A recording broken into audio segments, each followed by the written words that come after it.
That was a little bit of Finnish for you. You will be seeing some more in my presentation.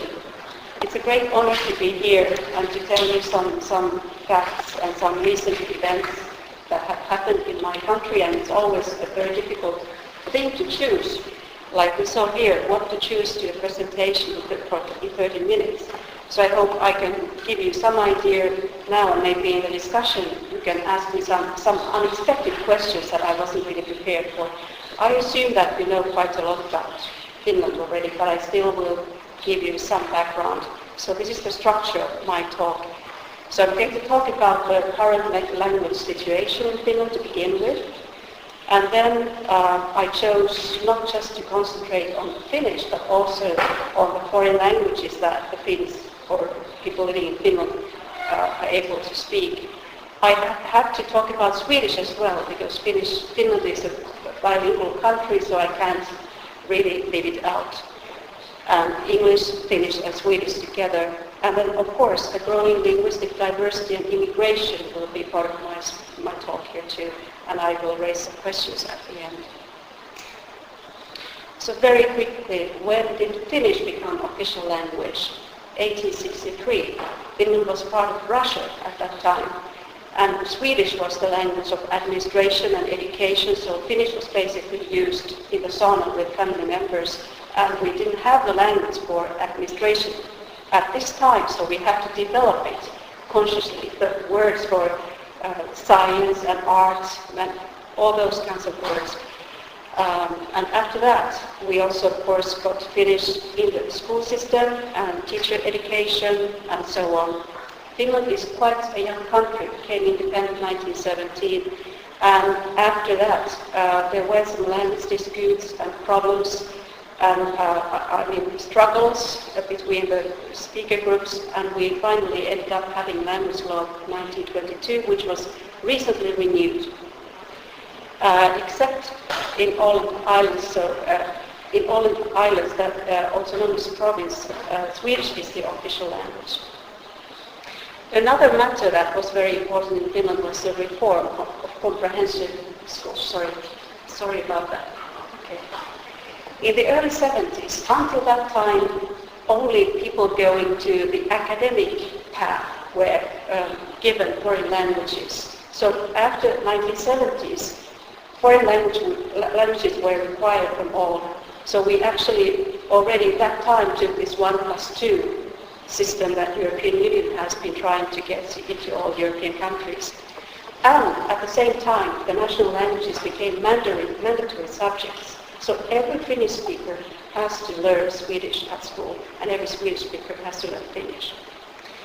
Finland is a very recent immigrant country, so we can count that 1981 we became of that, but actually immigration started really in the 90s later. And of course, very important for the Finnish language was the fact that we joined the European Union in 1995, and Finnish for the first time ever became a language of international cooperation. As you know, there are only 5.3 inhabitants in Finland, and not all of them are Finnish speakers, so that's a very, very small language actually we are talking about. It's very seldom I get to use my own language in situations like this. Okay, so about 91% speak Finnish. Swedish is a language for 5.4%. Sami has an official status in the Sami homeland. And I also mentioned sign language, which we have two variants of, Finnish, Swedish Sign Language as well. And the figures of the users are approximations. Other languages, 3.6%. And the biggest languages groups are, of course, our neighboring countries, Russian, Estonian, English, Somali, Arabic, Chinese, so on and so on. And Spanish is the 14th language in Finland with about 4,000 speakers. And I checked that there are 52 Catalan speakers, 7 Basques, and 1 Gallego speaker.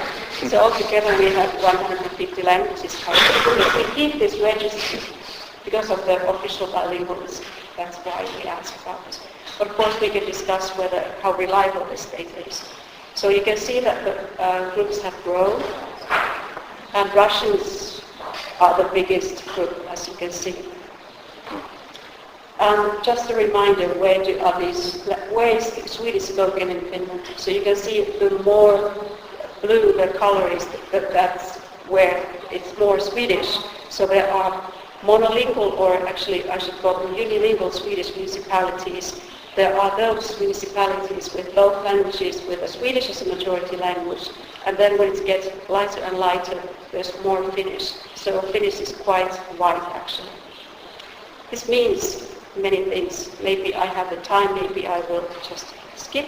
But I have also put together this table, so you can see down here are those figures for the whole country. But also, yeah, thank you very much.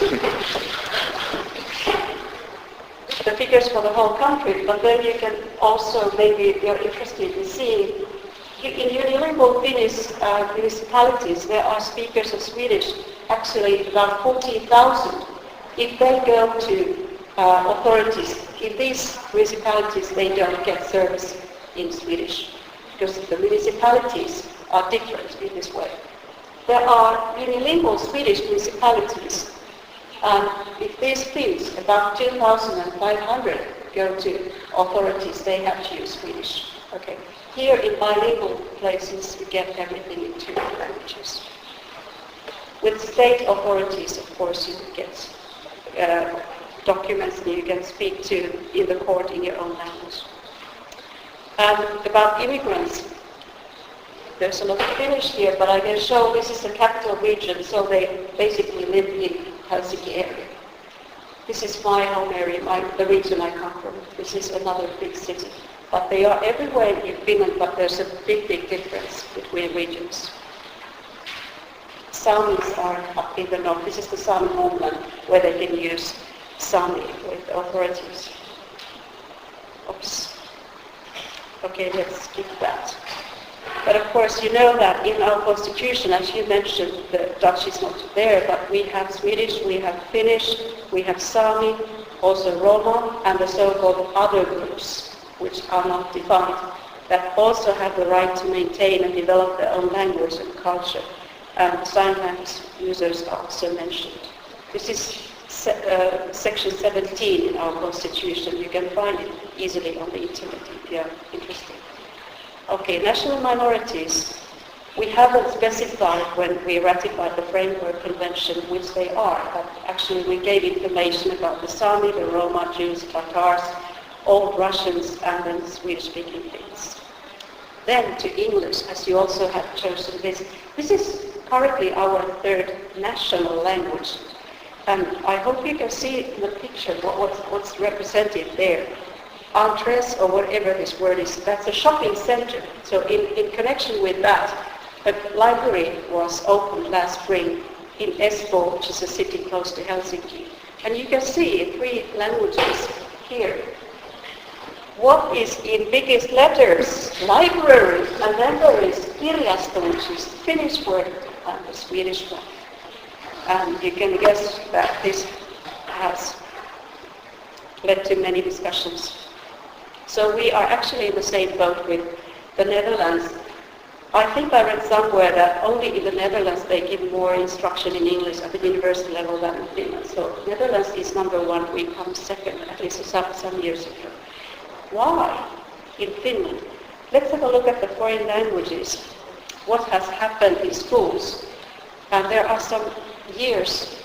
This is the time when we didn't really have the comprehensive school yet, so this was the academic path. So still in the 60s, German was chosen as the first foreign language, and it just has declined. French has never been very popular. Latin, Russian, and of course there may be some other languages, but English has grown since the 60s in this way. How about this, or the 90s, and this, the decade before? This is the first foreign language chosen, including Swedish this time, so the former slide didn't have Swedish. English is about 90% of the pupils. They choose English as their first foreign language. And we try, or Finland tries very hard to promote other languages. And they promise that if you take Swedish or German or French or Russian as at the age of 9, then you can start with English at the age of 10 as a so-called optional language, A2 language. Nothing seems to help. There have been many projects to diversify the language varieties, languages that are being chosen. If we look at the Eurostat report that just came out in September, how is Finland doing, if you just compare foreign language learning among students in upper secondary education versus the EU average? So, of course, nobody is with no foreign language. There are 0.2 with one foreign language, maybe with a certain kind of background, but very specific cases, almost 100% to at least 2 foreign languages, including Swedish. So English and Swedish would be those 2. How about older people? You can see that earlier the older ones maybe didn't have any foreign language skills. Only one language here, 2 or more, almost 70%. But it looks good on paper, but what does it include? English and Swedish as it's obligatory.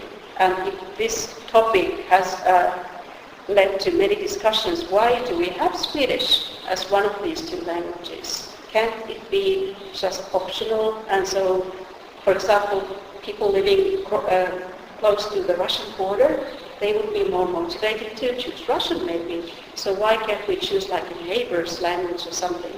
And it's a very heated debate sometimes.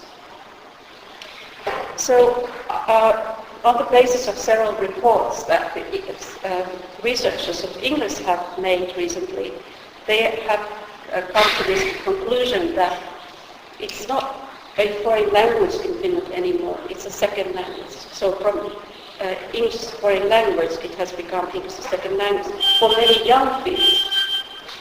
And what has happened? How did they learn this? It's not just a formal education, but English is the language of new media. And it's mostly boys who are very good in English, so they are even better in the matriculation exam than girls very often. So they learn English from the internet, and they are using English in a functional and dynamic way very often. So you can expect that our future Formula 1 drivers will speak better than the current one, I assume. And in other ways too, the use of English has increased a lot. So as mentioned from the Netherlands, we have started the CLIL instruction already in the 90s, because the Basic Education Act was renewed in a way which allowed English or any language be the language of instruction. So we had Finnish and Swedish and Sami at that point, and then any other language was allowed. And this CLIL was blooming, and mostly it's English, also sometimes in German and French. It's a language of business, currently also in Nordic cooperation, very often in business. Maybe language people still speak in Nordic languages with each other, but this has replaced the older language that was used among the Nordic people. About 80% of dissertations are made in English, and this figure is from 2007. All the more English is used in the media and on the internet. Okay, examples. Everyday language. Probably you see the same words here, but sometimes they are combined with Finnish cases like Ruoholahden car wash and fix. So there's a genitive for this Ruoholahti. Espoo, that was the city with the library in English. Espoo, so Espoo's auto cleaner. There are slogans that are used very often, catchphrases in everyday language, sometimes in newspapers as well. So what, who knows anyway. In ads, both languages are used often in such a way that Finnish is giving the information and English is being used for commercial purposes. Of course, several positions or job names are in English in companies, not if that's a state job. What about Swedish? We have a special party, Swedish People's Party, and its vital interest is the status of Swedish And this party is almost always in the government. And the most recent one about this Swedish debate was at the beginning of the 21st century. And what happened, this party was in the cabinet when they decided that Swedish would not be an obligatory subject in the matriculation exam. So all of a sudden, even if it's obligatory in school, at the final examination after 12 years of school, it's not obligatory anymore. You can guess what happened, how many students choose to have this. It has declined very seriously. But not just this party. Maybe you know his face, but he got the Nobel Prize for Peace a year ago. He's Matti Ahtisaari, and he just recently wrote in our main newspaper about this topic. Studying the Swedish language will pay back later in life, so you will get your salary if you do your work. What about the minorities, other minorities? Let's go back to the 80s when Finland was without immigrants. This is a quotation from an article about how to teach Finnish to foreigners. And we very often compare our situation with Sweden, like she did here. And she's writing that there are no such problems in Finland in teaching Finnish like in other countries that receive a lot of immigrants. And what they have been obliged to do in Sweden, and there are all these people from illiterate to those with academic instruction, academic education. But here in Finland, it's different because all the Finnish for foreigners instruction is at the university. And this was the view at that time. They are not coming to Finland. Maybe some returnees from Sweden will come. But, Finland is isolated. We are not recruiting people. So this is not going to happen to us what happened with Sweden. What happened? These are some years. And two ways of counting the immigrants, foreign nationals, and then this language registry. And of course, you can see it's becoming bigger and it's showing the numbers, more correct numbers, but currently it's about 200,000 as I showed. You can also have a look at the Swedish speakers, and their number has declined. And if I say what I actually think, how many immigrants we have in Finland, I got this figure from a person in Statistics Finland. Actually, if you count first generation and second generation, we have about 300,000, so they are outnumbering the Swedish speakers already. Okay, should they come to Finland or not? This picture was taken in my city, Tampere, the 1st of October. Immigrants welcome, bring your families too. This was close to a school, primary school in the city center. Okay, there are many viewpoints on this. And as I mentioned, the Swedish-speaking party, I should mention that we also have this phenomenon in Finland. Immigration critical voices, they have become very strong during the past 2 years. We have a party called the True Finns, and it's a very nationalistic, critical, right-wing, populistic party. And they also got a member in the European Parliament this past spring. And one of the representatives just got a conviction because he is writing in his blogs about Islam and Somali people, and so these kind of discussions have started. But not just this party. Well, I will skip this. But this is a big, major party, and this is from his MEP candidate Kai Böntinen's pages. So he's talking about weird things about language education as well, but I'll skip it now. This was in past Sunday's paper. A professor of Russian studies talks about, in a similar way as this blog person. And this has, my email is full of things about this as I'm reading several lists, so people are talking about this very much. What about PISA comparisons and immigrants? Finland has succeeded quite well, and some other countries have said, well, we don't have immigrants, so that's the explanation. First, in 2006, there were enough of immigrants, so Finland's immigrants could also be taken into consideration.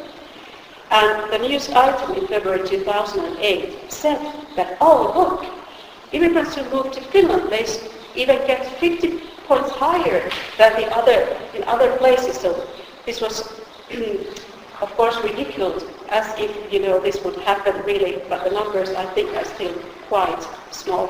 And a year later, from a report that was published this autumn, this is in the Ministry of Education's report about PISA and Finland. So now, wisely, they are saying that the time is not right yet to see whether the Finnish system will succeed any better in meeting this challenge.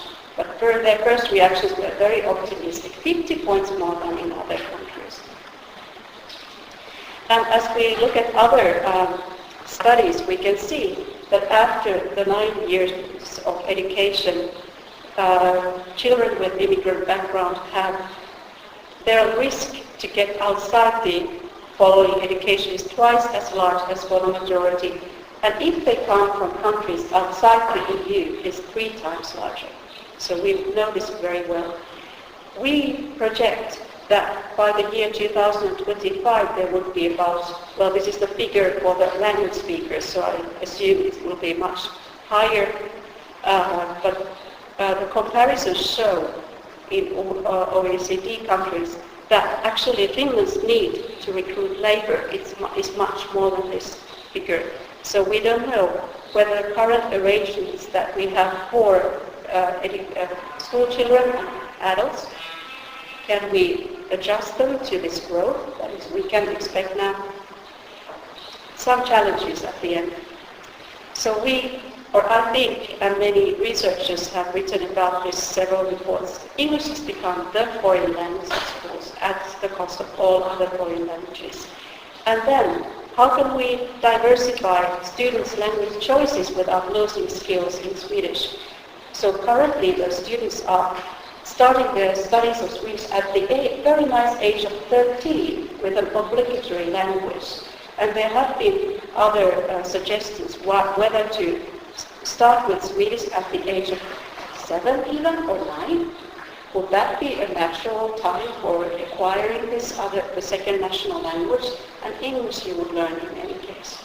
But this is a very difficult topic.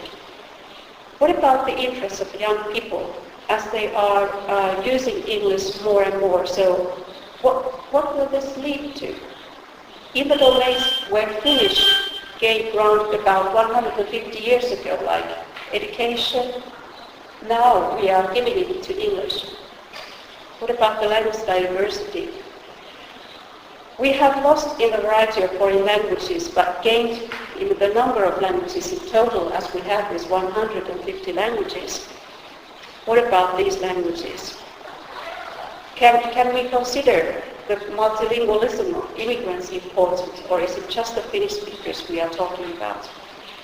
Currently, the Finnish policy is for the maintenance of all languages, but I can see that there is already signs of pressure to integrate immigrants more efficiently and make them to choose between the languages. So we very often hear stories about the things that have happened in the Netherlands, and there are many politicians who bring these events very eagerly to Finland too. Why don't we just abolish this home language instruction, which we have at schools? It's very modest, but we still have it.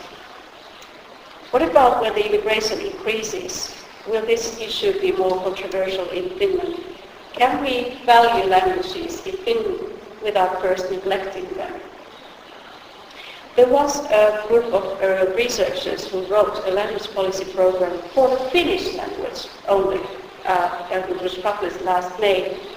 And they are very much concerned about the status of Finnish, so we are not as relaxed, at least the linguists, and I think the general public sometimes too worries about the influence of English in Finnish society. We think we are losing Finnish democracy if we are giving English all these domains.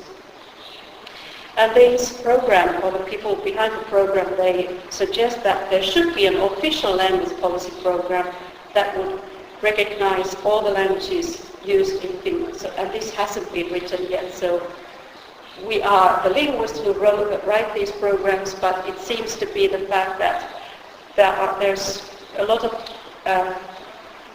there's not enough awareness of the meaning of language and indifference to the language issues. So that's a big problem. Why doesn't the government do many things? We do a lot when it has to do with the language legislation, as it has follow-up. So every 3 years, the government has to report to the parliament whether the Swedish and Finnish have been able, whether people have been able to use the languages and so on.